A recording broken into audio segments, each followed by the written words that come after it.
Varicose veins కి సరైన చికిత్స కోసం సంప్రదించండి ఎవిస్ హాస్పిటల్.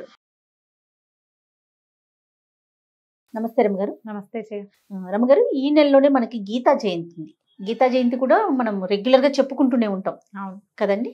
ఒక్కసారి విశిష్టత. మార్గశిర శుద్ధ ఏకాదశి ఈ రోజున గీతాదేవి పుట్టింది. ఇవిడ ఎక్కడ పుట్టింది, ఎలా పుట్టింది? యుద్ధ రంగంలో. ఎక్కడ భగవద్గీత చెప్పాడు భగవానుడు? అంతేగా,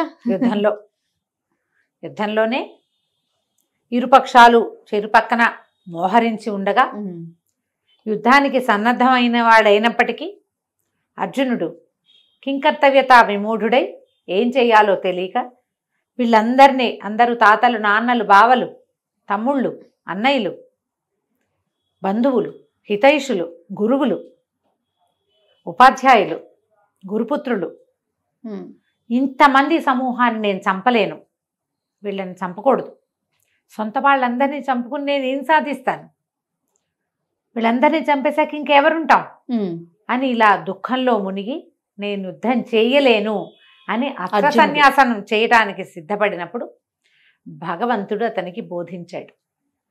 కర్తవ్యం బోధింపబడింది.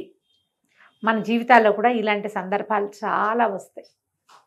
చేయొచ్చా, చేయకూడదా, చేయకూడదేమో, నా వల్ల కాదేమో, నేను చేయలేనేమో, ఇది చేస్తే ఏమవుతుందో, ఇలాంటి భావజాలాలకి సాధారణంగా మానవులందరూ లోనవుతూనే ఉంటారు.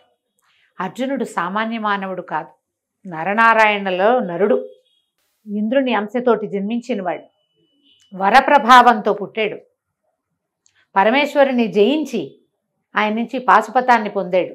ఒక లోటు కూడా లేని అత్యంత ప్రతిభాశాలి, పరమశాంతమూర్తి, భగవంతుణ్ణి త్రికరణ శుద్ధిగా నమ్మి ఆయన వెనకాల నడిచినవాడు. సాధారణ మానవుడు ఒక వీరుడుగా లెక్క పెట్టకూడదు, మానవోత్తముడు. అలాంటి వాడికి భగవంతుడు బోధించిందే భగవద్గీత. గీతాసారం అంతా తెలుసుకోగలిగితే, చదవగలిగితే, ఒక్క ముక్క అయినా మనం అర్థం చేసుకోగలిగితే, ఒక్క చుక్క గంగాజలమైనా చాలన్నట్టుగా మన జీవితం వెళ్ళిపోతుంది. దాంతో ఎన్నో విషయాలు చర్చించబడ్డాయి భగవద్గీతలో. కేవలము కర్మల మీదే మానవులకు అధికారం ఉంది, దాని ఫలితం మీద ఏ అధికారము లేదు. దాని మీద ఆలోచించకూడదు. నువ్వేం చేయాలో చేసేయాలి, అంతే అంతే. నువ్వు ఇప్పుడు యుద్ధరంగంలో ఉన్నావు, యుద్ధం చేయి. నువ్వు ఎక్కడ ఉంటే ఏం చేయాల్సిన పని ఉందో నీ ఎదురుగుండా అది చేయాలి అని ఖచ్చితంగా చెప్పాడు భగవంతుడు. దాంతోపాటుగా ధర్మానికి గ్లాని ఎప్పుడు జరుగుతుందో అప్పుడు నేను పుడతాను, నన్ను నేను సృజించుకుంటాను. యదా యదా హి ధర్మస్య గ్లానిర్భవతి భారత అభ్యుత్థానమధర్మస్య తదాత్మానం సృజామ్యహం. అధర్మం తాలూకు దీనిని చెడగొట్టడానికి, తగ్గించటానికి నన్ను నేను సృజించుకుంటాను. భగవంతుడు అక్కడ వస్తాడు. ఈ భగవంతుడు అక్కడ వస్తాడన్న గీతావాక్యం ప్రకారం కృష్ణుడుగాను రాముడుగాను జన్మించటమే కాకుండా ఆ సమయానికి దేవుడు పంపినట్టుగా ఎవడైనా రావడం కూడా జరుగుతుంది. కలియుగం కదా ఇది. కలియుగ చివరి భాగంలో కల్కి అవతారంలో భగవంతుడు వస్తాడని మనం నమ్ముతాం, ఒక ఆర్షవాక్యాన్ని. జన్మిస్తాడు, ఆయన 10వ అవతారం కల్కి అవతారమే అని. దానికి అది వచ్చే లోపల ఎప్పుడూ అధర్మాలు ప్రబలుతూనే ఉంటాయి కదా. ఎప్పటికప్పుడు ఎక్కడో చోట ఏదో ఒకటి జరుగుతుంది. భగవంతుడు చేయవలసిన క్రియలు మానవులే చేస్తుండటాన్ని మనమే మన నిత్య జీవితంలో చూస్తాం. ఎవడో మనలాంటి వాడే పడిపోయిన వాడిని తీసుకెళ్లి హాస్పిటల్లో చేర్పిస్తాడు. వాడు బతికేందుకు సాధనం అవుతాడు. భగవంతుడు ఆ రూపంలో వచ్చాడని నమ్మాలి మనం. అత్యంత ప్రమాదంలో ఉన్నటువంటి ఓ కంపెనీని ఓ నలుగురు కలిసి ఆలోచించుకుని ఒకడు కలిసి ముందుకు తీసుకెళ్లి 100,000 మంది భోజన సౌకర్యాన్ని చెడగొట్టకుండా, వాళ్ళ ఆహారాన్ని పాడు చేయకుండా, వాళ్ళు బతకడానికో తినడానికో అవకాశం కల్పిస్తాడు ఒకే ఒక్కడు. భగవదంశ అంతే. ఇది వరకటి కాలంలో నా విష్ణు పృథివీపతి అని చెప్పేవారు. ప్రతి రాజు భగవదంశే. విష్ణువు యొక్క అంశాస్వరూపం ఉన్నవాడే రాజు అవుతాడని నమ్మేవాడు. కలియుగంలో కూడా ఉన్నారు కదా, మన ముందు కూడా రాజులు ఉన్నారు కదా. విష్ణువంశ ఉన్నవాడే రాజు అవుతాడు. ఇప్పుడు విష్ణువంశ ఉన్నవాడే అధికారి అవుతున్నాడు. వాడు విష్ణువంశతోటి తనని తాను విష్ణువుగా భావించి విష్ణువు చేసినటువంటి క్రియలే చేసిన వాళ్ళు ఉంటారు. అది కలకాలం ప్రజల మనసులో భగవదంశతోటి. లేదు భగవదంశతోటి ఉండి అందులో దానవాంశం చేర్చుకున్నాడు అనుకో, బాగా తినేద్దాం. భూభకాసురులు ఉన్నారు కదా, భూభకాసురులని రాస్తుంటారు పేపర్లలో. అవతల వాడికి చేయవలసిన సహాయానికి కూడా, సహజంగా తన అధికారంతో చేయవలసిన సహజమైన క్రియకి కూడా వెలకట్టి పుచ్చుకునేవాడు భగవంతుడి చేతిలో ఎప్పుడో ఒకప్పుడు నలిగిపోతాడు. మనం ఇప్పుడు అధికారులను కూడా ఆ రకంగానే మనం నమ్మేవాళ్ళం ఇది వరకు. ఇప్పుడు ఏమైంది, అధికారులు కూడా దానవాంశలు చేరినాయి. వీళ్ళందరికీ భగవద్గీత పాఠం చెప్తూ ఉండాలి. భారతదేశంలో అత్యుత్తమ గ్రంథాలలో మొట్టమొదటిది భగవద్గీత. దాని మీద చేయబెట్టే ప్రమాణం చేస్తాం. నీకు నమ్మకం లేని దాని మీద ఎట్లా ప్రమాణం చేస్తావు? చెయ్యం కదా. నమ్మటానికి అదేదో విషయం కాదు, నీ జీవితం.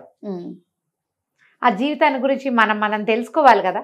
తప్పకుండా మన జీవితం ఇప్పుడు మన రకం, మన అమ్మ ఎవరు నాన్న ఎవరో తెలుసు. పోనీ అమ్మ నాన్న తెలియదు, ఎక్కడో రోడ్డు మీద దొరికాం. వాళ్ళైనా ఒక ప్లేస్లో పెంచుతారుగా, ఎక్కడో చోట పెంచబడతాడు కదా. భారతదేశం ఒక దేశంలో ఉంటావు కదా, అదే మన అమ్మ నాన్న అవుతుందిగా. అమ్మా నాన్నని తెలుసుకున్నంత సహజంగా భగవద్గీతను గురించి తెలుసుకోవాలి. గీతా జయంతి అనగానే ఓ భగవద్గీత పుస్తకం బాల్మర్లోంచి దుమ్ము దులిపి తీసి, కోస పూజ చక్కగా పసుపు రాసి బొట్టు పెట్టి 4 పువ్వులు వేసి పూజ చేసి, దీపారాధన చేసి, అగరత్తులు చూపించి, 2 అరటిపళ్ళు నివేదన చేసి, హారతి తెచ్చి, భగవద్గీత మా ఇంట్లో ఉందండి అంటే కాదు. భగవద్గీత పుస్తకంలో కాదు, మస్తకంలో ఉండాలి. ఏదో ఒక్క శ్లోకమైనా చదువుకోండి. రోజుకొక శ్లోకము, రోజుకొక అధ్యాయము లాంటివి చదివినా కూడా మన జీవితాన్ని మనం క్షుణ్ణంగా తెలుసుకున్నట్టే. జీవిత పాఠాలు కావాలంటే భగవద్గీతలో ఇంచే రావాలి. భగవద్గీత అంతా కూడా అలా సారాంశంగా కనపడదు మనకి. నువ్వేం చేయాలో అది చేయటమే కాకుండా భగవంతుడు తను ఎక్కడెక్కడ ఉంటాడో చెప్పాడు, తను ఎలా యాక్ట్ చేస్తాడో చెప్పాడు, ఏం చెయ్యాలో చెప్పాడు, తను ఎప్పుడు వస్తాడో చెప్పాడు. మరి ఇవన్నీ తెలుసుకోవాలంటే భగవద్గీత చదవాల్సిందే కదా. ఖచ్చితంగా. మన ఇంట్లో అల్మార్లో కనుక భగవద్గీత పుస్తకం ఉంటే ఈ రోజున పూజ చేసుకుని ఈ రోజు నుంచి మొదలు పెట్టండి. శ్లోకము తాత్పర్యము చదువుకుంటే సరిపోతుంది. శ్లోకాలు మనకి ఎక్కవు, మనకు రావు. తెలుగు వస్తుంది కదా, పోనీ తెలుగు కూడా రాదు, ఇంగ్లీష్ వస్తుందిగా, ఇంగ్లీష్లో చేసిన ట్రాన్స్లేషన్ అయినా చదవండి. ఓకే, అదైనా చదువుకోవచ్చు కదా. గీతా ప్రెస్ వాళ్ళ పుస్తకాలు దొరుకుతాయి. ఇంత పాకెట్ భగవద్గీత ఉంది, ఇంత పెద్ద భగవద్గీత ఉంటుంది, బోల్డెన్ ఉన్నాయి. ఏదో ఒక భగవద్గీత ఇప్పటిదాకా మీ ఇంట్లో లేకపోతే కొని తెచ్చి పెట్టుకోండి.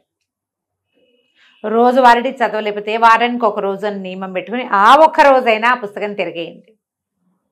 ర్యాండమ్గా చదువుతాను జయ, నేను పుస్తకం ఓపెన్ చేసి ఏ పేజీ కనపడితే ఆ పేజీ ఆ రోజుకి. పెద్ద పుస్తకం గీతా మకరందం ఉంది నా దగ్గర. దాన్ని ర్యాండమ్గా ఓపెన్ చేసి వాళ్ళకి సంతోషంగా ఉంటుంది. నేను ఒక్కొక్కసారి నాకు కావాల్సిన సమాధానం లభించిన రోజులు కూడా ఉన్నాయి. అందరికీ అలాగే లభిస్తుందని నేను ఎంకరేజ్ చేయటం లేదు, కానీ మీకు అనిపిస్తుంది, నాకు అనిపిస్తుంది. ర్యాండమ్గా కూడా చదవచ్చు.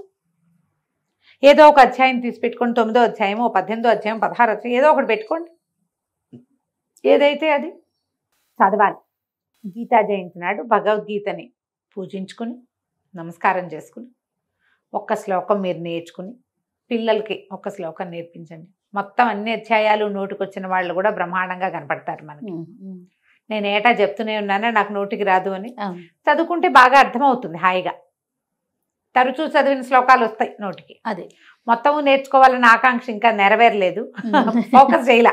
అదే నేర్చుకోవటం అనగానే ఫోకస్ చేయాలి జయ, అంతే కదా. ప్రధానమైంది అదే కదా.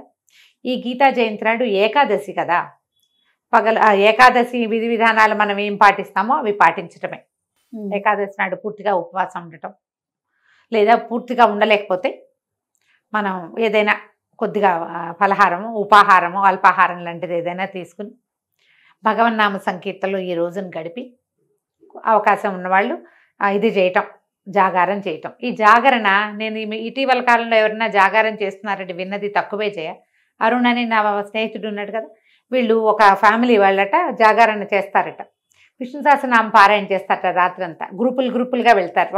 కొంతమంది చదువుతారు, మళ్ళీ ఆ తర్వాత టర్న్ తీసుకుంటూ ఉంటారనమాట. ఒక్కొక్కళ్ళు టర్న్ తీసుకుంటూ గట్టిగా చేస్తామంతో చదివే వాళ్ళు స్వరం గట్టిగా రావాలి కదా, ఆ చదివే వాళ్ళు చదువుతుంటారు, మిగిలిన వాళ్ళు ఫాలో అవుతుంటారు. అట్లా రాత్రంతా గడుపుతారట. మర్నాడు పొద్దున ఆ ద్వాదశపారణ చేసి ఎవరిళ్ళకి వాళ్ళు వెళ్ళిపోతారు. ఇలా కొన్ని గ్రూప్స్ ఉన్నాయట. నేను ఆ ఊరు వెళ్ళాను కదా, పెద్దవరం వెళ్ళాంగా మేము. నేను చెప్పాను కదా అక్కడ ఒక రంగనాయక స్వామి దేవస్థానం ఉందని, పక్కన ఒక రాముల వారి రామ్ భజన మందిరం ఒకటి చెప్పారు కదా. మా బావగారి బంధువులే ఒకళ్ళు కట్టించారట. అది జస్ట్ రామ్ భజన మందిరమే. లోపల ఒక దీని మీద గరుడ స్తంభం అంటారు కదా, ఈ మన కోలాటాలు అవి వాడు చేసేటప్పుడు గరుడ స్తంభం, రాముల వారి పటాలు ఉన్నాయి. భజన చేయడానికి ఎంతమంది వచ్చారో జయ, అందరూ పెద్దవాళ్ళు ఆడవాళ్ళు చక్కగా బోల్డ్ అనే నామాలు. మాకేం భజనలు అవి అలవాటు ఉన్న వాళ్ళు కదా, ఉడికి పాటలే వచ్చు కానీ చక్కగా భజన చేశారు. వాళ్ళు ఉంటారట, ఏకాదశి నాడు జాగారం చేస్తారట భజన చేస్తూ. పల్లెటూళ్ళల్లో ఇంకా జాగరణ చేయటానికి పెద్దవాళ్ళు చిన్నవాళ్ళు అలవాటు ఉన్నవాళ్ళు ఏకాదశి నాడు జాగారం చేసే అలవాటు ఉంది. ఉన్నవాళ్ళు చేయండి. ఎంత మంచి మంచి చక్కటి నామాలతో భజనలు చేశారో వాళ్ళు. చాలా ఓపికగా అందరు పెద్దవాళ్ళు, ఆడపిల్లలు, చిట్టి పిల్లలు కూడా కొంతమంది వచ్చారు. అందరూ కలిసి మైక్ పెట్టుకున్నారు. చక్కగా ఈ తాళాలు కొడుతూ, చిరుతాలు ఉంటాయి కదా తాళం, చిన్న చిన్నవి మన ఇత్తడి తాళాలు, భజన చేశారు. చాలా సంతోషం వేసింది. మా చిన్నప్పుడు చూసేవాళ్ళం మన చిట్టుగూడూరులో భజన చేయటం తెలుసు కానీ మాకేం పెద్దగా అలవాటు లేదు. ఆ ఊరు వదిలేసాక అది పోయింది జీవితంలోంచి. చాలా సంతోషంగా చేసాం ఆ పూట. అక్కడ చెయ్యొచ్చు జాగారం, ఒకవేళ మీకు అవకాశం ఉంటే. జాగరణ చేయలేకపోయినా మర్నాడు పొద్దున ద్వాదశపారణ చేసుకోండి. మర్నాడు వదిలేయకుండా ముందు రోజు చదవటం మొదలుపెట్టిన భగవద్గీతని మర్నాడు కూడా చదవండి. ఏటా జరిగే గీతా జయంతి నాడు మీరు ఎవరికైనా 1-2 భగవద్గీత పుస్తకాలు కొని గిఫ్ట్ చేయొచ్చు కూడా.